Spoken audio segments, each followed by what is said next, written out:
Genèse chapitre 11. Dans le commencement, tout le monde sur la terre te parlait en seule langue. Yon te comprendre l'autre. Après yo parti sorti côté soleil levé a, yo rivé dans yon plaine dans pays Chénéa. Yo monté kayo là, yo rete. Laissant, yon dit l'autre. Mes amis, vini non. On fait brique. On cuit yo nan di fè. C'est comme ça, yo prend brique servi roche pour bâti kay, yo prend asphalte servi mortier. Après ça, yo dit, on ouais, on bâti yon gros la ville pour nous rete ak yon gros kay tout rond, bien haut qui rive jouk nan ciel là. Comme ça, tout le monde va respecter nous, yo pas ka gaye nous tout partout sous la terre. C'est à descendre pour voir la ville là ensemble avec gros kay rond mon yo tap bâti. Et puis il dit, Koulier, gade, yo tout fait yon seul peuple. Yo tout yo parle yon seule langue. Gade ça yo commencé à faire. Kale comme ça, y a parlé pour yo faire ça yo vle. Bon, n'a descend, n'a mêlé langue yo. Comme ça, yon pas ka comprendre ça l'autre a dit. C'est comme ça, c'est yaga et yo tout partout sous la terre. Yo suspend bâti la ville là. C'est peut-être ça yo rile la ville là Babel. Parce que c'est là c'est te mêlé langue tout le monde qui était sous la terre, li fait yo parti, li gaye yo tout partout sous la terre.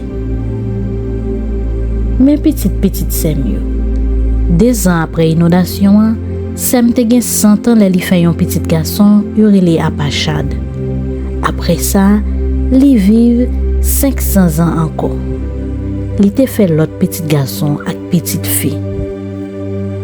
Apachad te gen 35 ans, li te fait un petit garçon, yo rile Sheila.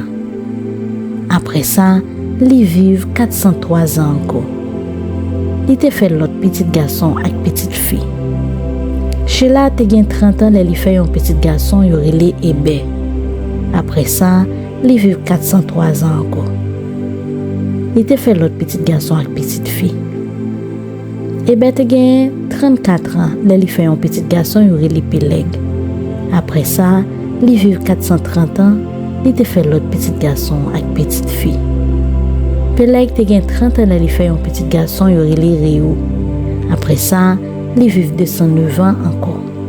Li te fait l'autre petit garçon ak petite fille. Reu te gen 32 ans, li fait un petit garçon, yo rile Seoug. Après ça, li vive 207 ans encore. Li fait l'autre petit garçon avec petite fille. Seoug te gen 30 ans, li fait un petit garçon, yo rile Nako. Après ça, li vive 200 ans encore. Li te fait l'autre petit garçon avec petite fille. Nako te gen 29 ans, li fait un petit garçon, yo rile Terak. Après ça, li vive 119 ans encore. Li te fait l'autre petit garçon avec petite fille. Terak te gen 70 ans, li fait 3 petits garçons, yo rile Abraham, Nako ak Aran. Men petit ak petite Terak yo. Terak te papa Abraham, Nako ak Aran. Aran te papa Lot. Aran mouri avant papa. Li mouri la ville Our dans pays Chaldée côté il te fait là. Abraham ak Nako te fait position. Abraham marié ak Sarai, Nako marié ak Milka, petite fille Aran. Aran te gen yon l'autre petite encore yo te rele Jiska. Sarai pat gen petite, li pat ka fe petite.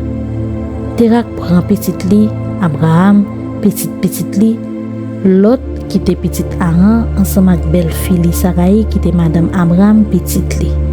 Li pasi ak yo, li quitte la ville Our dans pays Chaldée pour li aller dans pays Canaan. Mais la yo rive la ville Karan, yo te rete là. C'est là Terak mouri. Li te gen 205 ans.